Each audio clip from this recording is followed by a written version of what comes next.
Now, y'all already know what time it is. It is time for the mess. So let's get into it, you guys.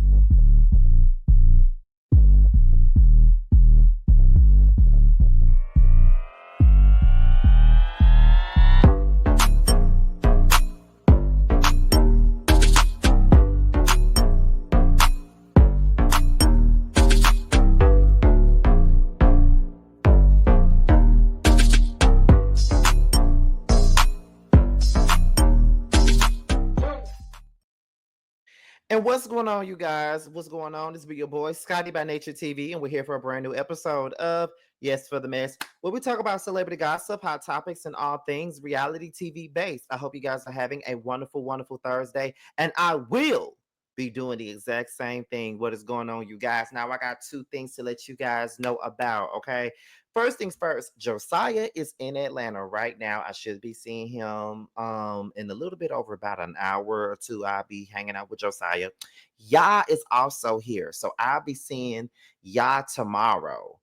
Jeremy's not here yet. Jeremy will be here tomorrow. But other than that, yes, JoJo is here. Ya is here.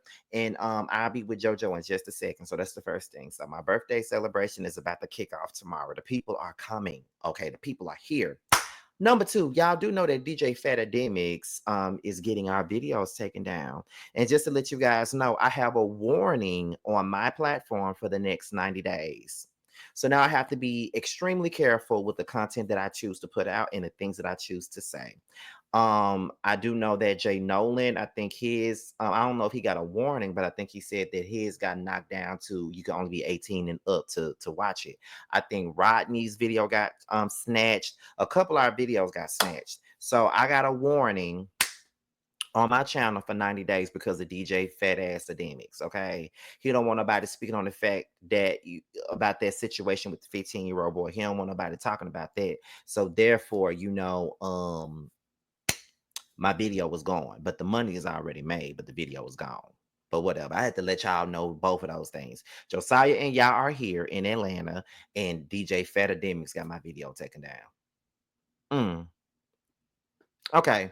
But anyway, this is probably gonna be the only video that y'all get tonight because of the fact that there is no chasing panel tonight. And me and JoJo will be hanging out tonight. And I'll probably give y'all a video early in the day tomorrow. I'm talking about early in the day tomorrow. Y'all gonna get a video because later on that night, it's gonna be drinks and everything going on. So whatever content I gotta put out, I'll put it out early tomorrow because there won't be no more videos for the rest of the day. So I'm just letting y'all know that right now. The videos will be a little, content gonna be a little slow today, tomorrow, Saturday, and Sunday. So you got 4 days. Y'all gonna get some content in those 4 days, but it won't be as much as it normally will be. We'll be right back to task on Monday. But anyway, I'll let y'all know all that. So we're gonna go ahead and get into what we're here to talk about, and that is the mess. So we're gonna start it off with Mr. Lil Scrappy. Now, Lil Scrappy got some things to say, as you all know, on a recent episode of Love and Hip Hop Atlanta, which just aired on Tuesday. Bambi said that she wasn't going to apologize to Scrappy's eldest daughter, Imani, for the things that was said a while ago. Scrappy got a problem with that. So we're going to get into what Scrappy had to say about it, and then we're going to get into the rest, okay? And just to let you guys know, this is our reality TV tea that we're talking about today on Yes for the Mess. Anything else will be talked about on tomorrow. However, we're going to get into what Scrappy had to say, and then we'll be back. Like, you fake. You a fake motherfucker. You a fake person. You know what I'm saying? And nah, you ain't got to apologize to my daughter. But guess what? I ain't gonna never let nobody do my other kids like that. You know what I'm saying? I didn't even know that you was on that. Cause like if I knew that, we would never got married, man. I never married your punk. For real. Like somebody that don't want to apologize to a kid for lying on a kid. You a sucker. You a whole sucker. I don't give a fuck about you. I don't give a fuck about you. But back to this right here. Shout out to my mother, baby mama Erica Dixon, because she's a real one. She's a whole real one. Fake shit, like you fake. You a fake mom. My other kids like that. And she's a whole real one. She ain't faking for no Instagram, ain't faking for no TV, ain't doing that. And I apologize to her for all the stuff that I ever said about her that was negative. You know, some of the stuff was real, but majority of that shit, I was just mad. You feel what I'm saying? For what she was doing to me at the time we was going at it. But that is a real person, cuz that is a real motherfucker, cuz. You know what I'm saying? She's a whole real one. She ain't faking for no Instagram, ain't faking for no TV. On a good, she was like, well, could you get Bambi to apologize to Imani? For what? Yeah. That bitch need to shut the up for real. I'm not apologizing to none of y'all. None of y'all. And if y'all just want some more smoke, we can have it. By the way, the new baby mama too, because I'm tired of trying to be cool with all these all them. And I'm going to call you back when I get finished with this drink. Bye. So that was Lil Scrappy, and as we can see, he's feeling some type of way about Miss Bambi, saying that she's not going to apologize to E-Money for the things that were said on social media and things like that. So this is what I got to say about it, Scrappy. At the end of the day, don't... Bambi not apologizing to E-Money at the end of the day. I don't even know what she's apologizing to E-Money for at the end of the day, and I just personally feel like this. E-Money is no longer a kid. E-Money is grown as two shits. E-Money is in college. E-Money is college is an adult. You know, stop referring to her as a damn kid. If I'm not mistaken, E-Money is 21 years old. She's not no fucking kid no more. She's a young lady. So stop treating her like she's a fucking child. Number two, that happened like about a year or so ago, right? So why are we still even discussing, still talking about this whole situation with Bambi and E-Money? If ain't no apology been given after all this time, it won't be one. Number two, you going up for Erica Dixon now and all this other stuff, and that's only because you're no longer with Bambi, and Erica's only cool with you now because you're no longer with Bambi. But while you was with Bambi, both of y'all was on y'all petty shit with the other one, okay? Like, it was always something stupid going on, always something petty going on, and now you're saying that she's a real one. Erica ain't changed. She's the same person she's always been. So I don't understand why you're trying to say that she's real now. But all I gotta say is this. I do think that at some point, you know, Bambi should extend, you know, a small olive branch to E-Money. But if she doesn't extend one to E-Money, then we can move on from it. It's really nothing more to be said. E-Money don't want to have nothing to do with Bambi in front of the looks of it. Bambi don't want nothing to do with her ass either. So y'all can just continue to move on with life. You know, she ain't got to be no fake bitch and all this other shit that you said about her in the video. She could just mainly be, you know, you don't rock with her, she don't rock with you, y'all don't rock with each other. And I just think that that's the way it needs to stand. So we can move on. So speaking of Bambi, we're gonna go ahead and get into this. Now, Bambi was posted on the Neighborhood Talk, and she pretty much defended Erica Mena for calling Spice a blue monkey in 2023. So we're going to hear what Bambi had to say. And then after we hear that, y'all know I'm giving y'all my opinion. So let's get into it.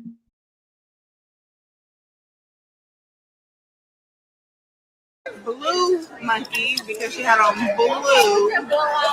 She wears blue. It wasn't like that. This is coming giraffes. You was gone with the red fabulous. What do you guys gonna say about that? Nothing? Okay. Shut the fuck up. Please shut the fuck up. Good. Ooh! I don't ever want to talk about it. Okay, so she called Spice a blue monkey because she had on blue. She wears blue. It wasn't like that. This is coming giraffes. You was gone with the red fabulous. What do you guys gonna say about that? Nothing? Okay. Shut the fuck up. Please shut the fuck up. Good. Ooh! So that was Bambi pretty much defending Erica Mena for calling Spice a blue monkey. Now, we have had this conversation time and time again, and I would never be here for anybody defending Erica Mena for calling Spice a blue monkey. Although I don't like Spice, and I'm not really here for Spice like that, I just feel like monkey is a racial slur.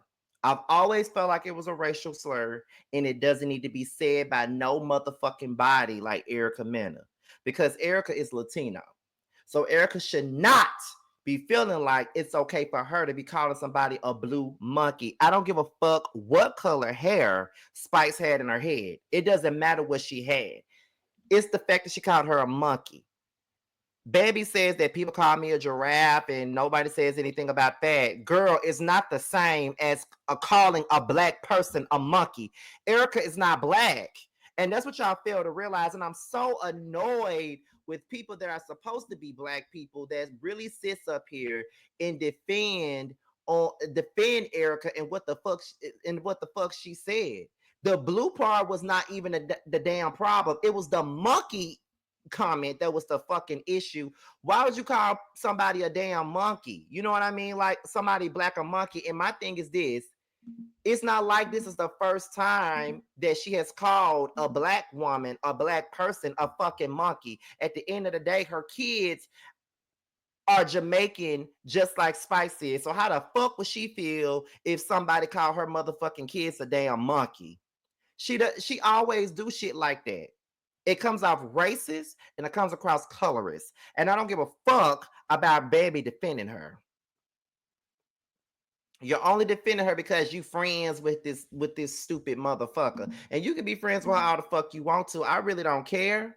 But at the end of the day, I just feel like it's goofy and it's whack as fuck for you to even be sitting up here trying to defend some bullshit like this.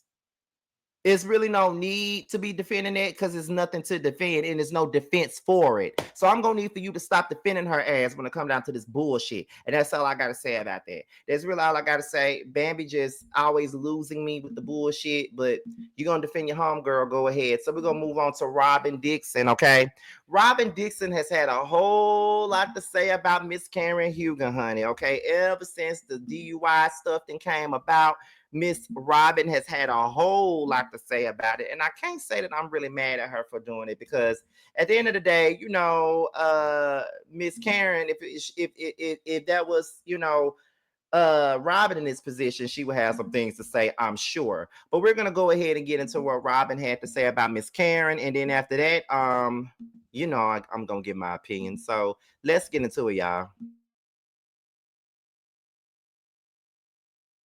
You make of the verdict regarding Karen and her saying I will be vindicated, etc. None of it's a surprise. None of it. The deflections, the lying, the fact that she was guilty, none of it's a surprise. It's sad, but it's not a surprise. What did you think of the footage that was released from the body cam? That sounded reminiscent of like the phone calls I would get from her at 10 a.m. in the morning. 10 a.m. in the morning? Oh yeah, 10 a.m., 2 p.m., it doesn't matter. Okay, what's your reaction to the fact that she did check herself into a rehab facility? Deflection. Okay. Just to point out, yes. Giselle, I think this is our first time on TV together since the verdict. Yes. Just to point out, Giselle is the one that gave Karen the grand dame name, even though she told the officer it was I. It was you. It was me. Yes, okay. And people are confused because they haven't seen it. So somebody asked me, and it was done in our scissor reel. Okay. So our scissor reel, before we, were picked up. Yes. That's when I gave her the title. Okay. What do you make of the verdict? Okay, so that was Robyn and Giselle on Watch What Happens Live, and they were asked about, the recent stuff that has been going on with Karen Huger.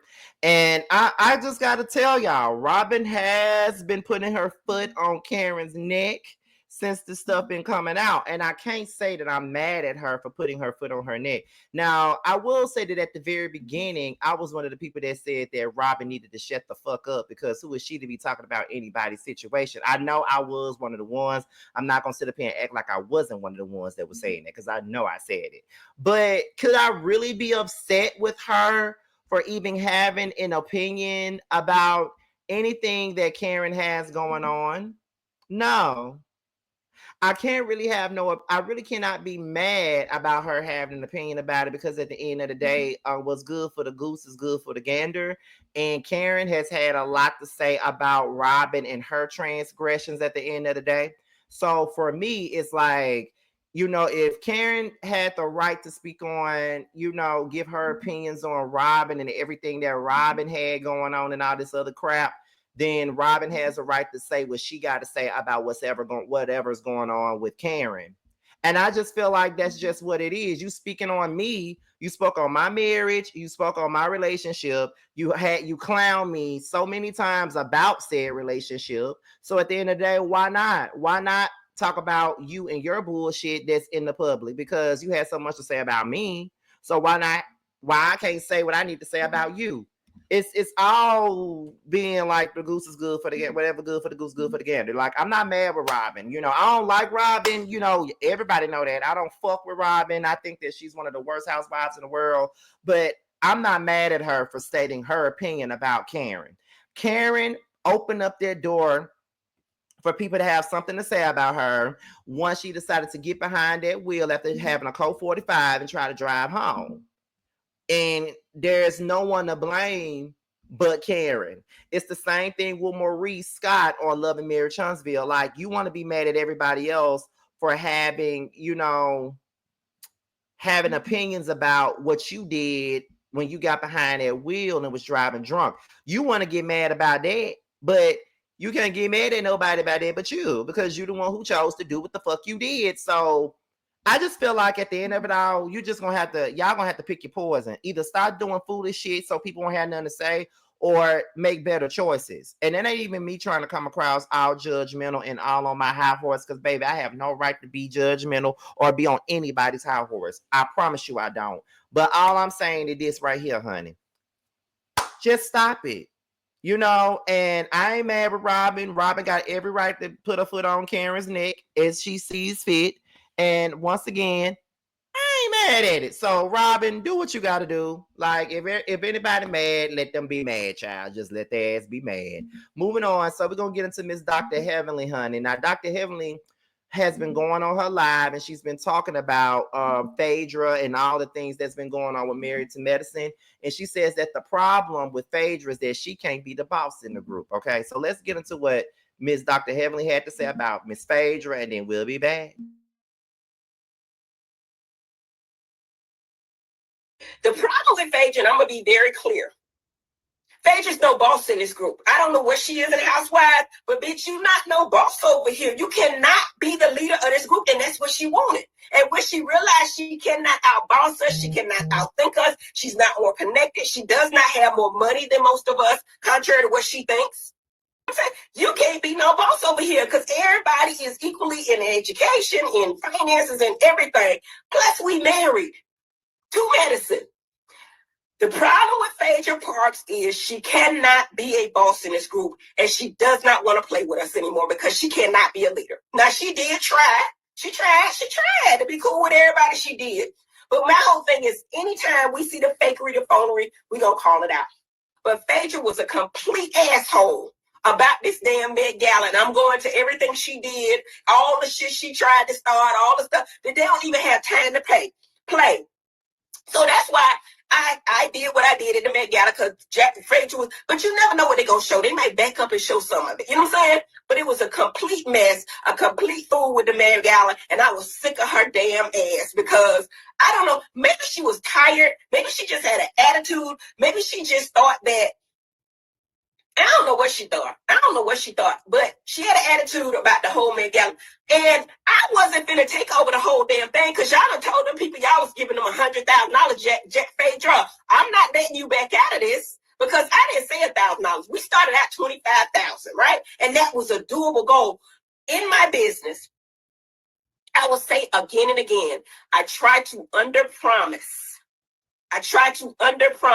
and go over the expectations. So if we would have kept it at $25,000, which each one of the girls, some of us, I think we all gave $2,500 or $3,500, whatever it was, except Toya. Toya didn't give it.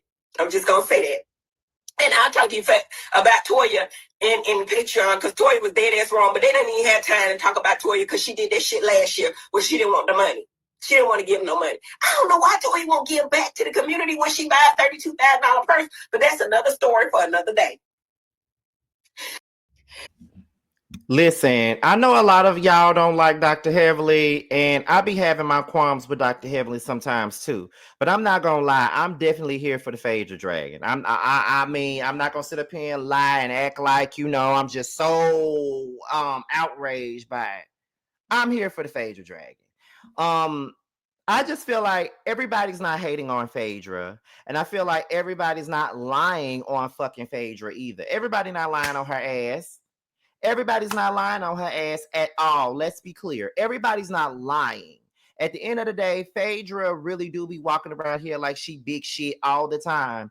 And she lies a lot. And she's been fake. And I don't know why everybody's so mad at Dr. Heavily for putting this shit on Front Street. Like this shit been going on. You feel what I'm saying? And I'm inclined to believe every damn thing that Dr. Heavily is saying about Phaedra. And on top of that, Heavily ain't the only cast member on Married to Medicine that has said some of this same shit about Dr. Heavily. I mean, about Phaedra. A lot of them on that show has. I think Toya said it, Quad.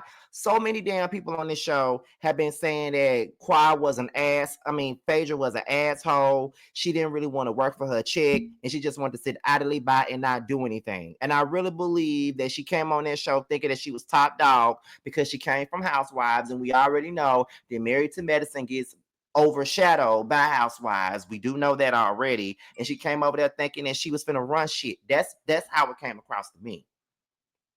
That's what it looked like to me. So at the end of the day, yeah, I'm not surprised. I'm not surprised by anything that Phaedra is saying. I mean, by anything that Dr. Heavily is saying. And the fact that Phaedra got up and left this show real quickly is like a lot for me. Like I'm like, I wonder what was the final straw for Miss Phaedra Parks when it came down to leaving this damn show. Okay, but that trip is really the reason why she left the show. But we're gonna get more into that soon. So we get into Sweet Tea, y'all. So Sweet Tea has some things to say about Quad. She feels like a lot of people was giving her fever about saying that Quad was jealous of her. So she wanted to explain exactly what she meant by the jealousy remark that she made about Quad. So I guess she did an interview with Bossip, okay? And this is what she had to say about it. Let's check it out. You think Quad might be jealous of you for some reason. People are saying, what do you mean, Sweet Tea? How could that be? What is your response to that?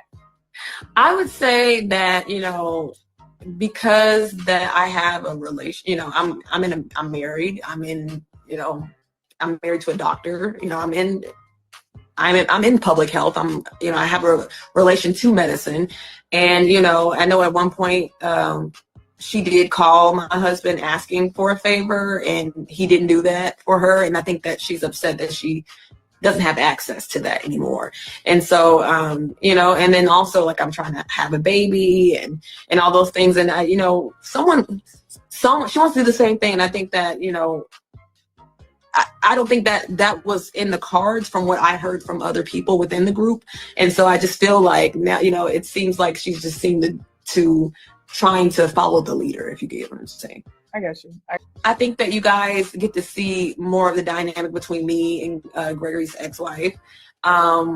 We will exchange words. You'll probably see that, and and things will be said, and people will be standing up for themselves, and that's what you will see. And that's what you will see. Okay. You were saying that. Now here's the thing. I like Sweet Tea. I actually love Sweet Tea. For real. I really do. I like her. I think that she keeps it real. I think that she's a real human person. I don't think that she really be putting on airs for this TV shit. Like, I really, really fuck with Sweet Tea. On and off camera. I fucks with her, right? But I don't think that Quad is jealous of her. Do I think that Quad is a bit pressed by her? Absolutely. You want to know why I think she's pressed by Sweet Tea? Because Sweet Tea is on the show that she was on. And I think that she feels, and I think she said it, she feels betrayed by the production team for even bringing Dr. G and Sweet Tea on this show. She feel like, I started this shit. I'm an OG on this shit. And you going to come on this show with my ex-husband and y'all going to flaunt y'all new relationship in front of me. I'm not here for that. And I think that that's what she resents her for. Never mind the fact that she is married to Dr. G and trying to have a kid by him. Because I don't think that Quad ever really wanted to be with Dr. G. And I don't think that Quad ever really loved Dr. G, to be honest. I think what she loved was the things that he could do for her. My opinion. So y'all can get mad with me if you want to, but that's just what I believe about it. That's what I think, and I ain't changing on it. That's just what I think. But however, I don't think that Quad is jealous, but I do think she's super pressed. And I don't think that Sweet Tea need to be thinking that anybody's jealous of her at all. Because Quad didn't want Gregory, but what she don't want is for you two to be on this show. And I think that's really what it boils down to, is the fact that y'all are on this show and she helped get it started. That's really what this is. And once again, I love Sweet Tea, and I don't understand why she gets the hate that she gets for the most part, but that's just me. But y'all let me know what y'all think about that. So we're gonna go ahead and get into the last story of the day, and that is Miss Kandi Burruss. Now, Kandi Burruss has some things to say in regards to Kenya not being featured in the cast photo. She has some things to say, so let's hear her out.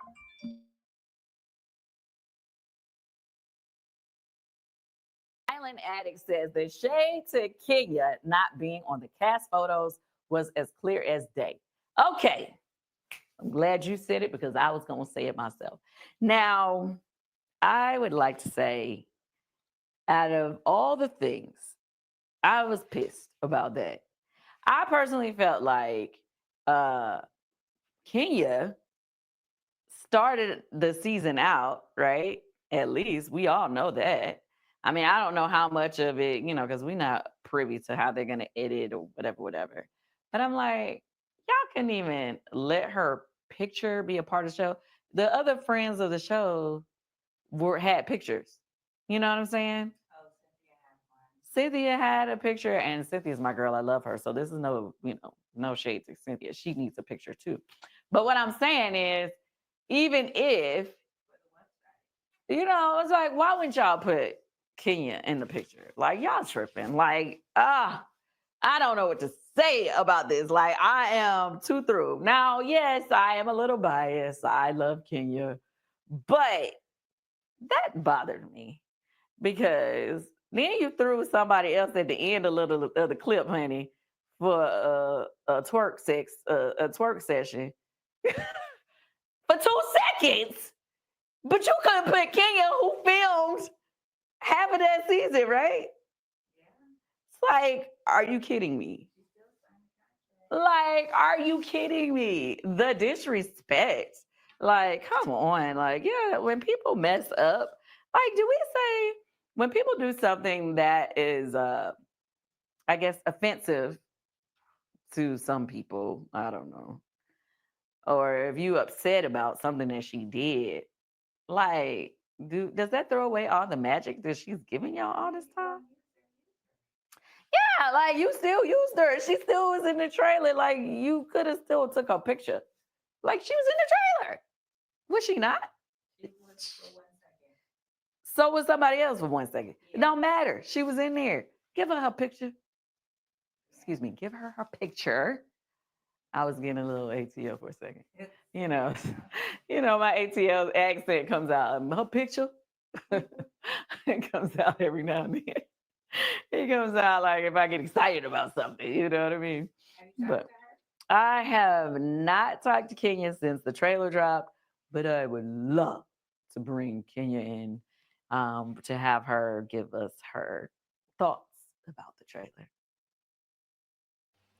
That was Kandi Burruss basically giving us her opinion about the teaser for the Real Housewives of Atlanta as well as the cast photo. And to be honest, I agree with Kandi. And I'm going to tell you why I agree with Kandi. Now, as heinous as what Kenya did was, at the end of the day, she did film that first half of that season. She did. For them to not even allow her to have a confessional, okay? For her not to even have a confessional, for her to just be in the trailer but not really be in the trailer, for Phaedra to only be in the trailer at the last minute, somebody's like, peachy, all that other dumb shit. It's like Phaedra came in at the last minute. So how the fuck did she get to have a damn cast photo, but Kenya, who was on the show at the very beginning, don't get to have one? The least you could do is just acknowledge the fact that she was filming on this goddamn show for the first part of it and let her do it, because y'all did it for Kim when Kim was on this damn show season 5 before Portia was even brought into the mix. She had a cast photo and she was only there for the first 5 episodes, and once them 5 first episodes was over with, she was gone. We ain't see her no more. We ain't see her no picture no more either. And then they added in Portia. So that's what happened. So why y'all can't give Kenya that same courtesy? However many episodes she's in at the beginning, y'all have her have an opening, and when she's done, she's gone. Then y'all can bring Phaedra, put her on there and do whatever. That's what I think that y'all should do, but y'all not gonna do that, and I don't understand why. And this ain't none of me taking up for anything that Kenya is doing or have done with that revenge piece stuff, because I don't agree with it at all. But what I'm saying is fair is fair. If y'all gonna do it for Kim, then y'all may as well do it for Kenya. She did film half of that season. Y'all gonna use her likeness. You may as well have put her in the damn cast photo and let her have a confessional. That's the least y'all could have done. But this is Bravo, and you never know what they finna do, so it is what it is. But I agree with Kandi, and everybody mad with her about it. But I mean, when Nene came mid-season for season 8, she ain't getting no cast photo. She had a confessional, but she didn't get no cast photo. So what the fuck Phaedra got one for her? Whatever, y'all. But that's all I really got for today's episode of Yes for the Mess. But I want to remind y'all, voting for the Boss Babe Awards starts tomorrow. It starts tomorrow. So make sure you guys vote for me for Content Creator of the Year. We need to go hard this year for me to win. This is my only nomination this year, okay? And this is my 5th nomination. I won twice. I was nominated twice last year, but I'm only nominated once this year. So please, please, please vote for me for Content Creator of the Year, honey. All right. But with that being said, y'all, this be your boy Scotty by Nature TV. Be sure to like, rate, comment, subscribe, share this video, and also click on the notification bell so you can be notified whenever a video drops. And if you want to follow me on any form of social media, my Twitter, my Instagram, and my TikTok will be down below. With that being said, you guys, your boys up out of here. I'm about to go and take a shower and hang out with Josiah and them, and I'll see you guys on the next one. Bye, y'all.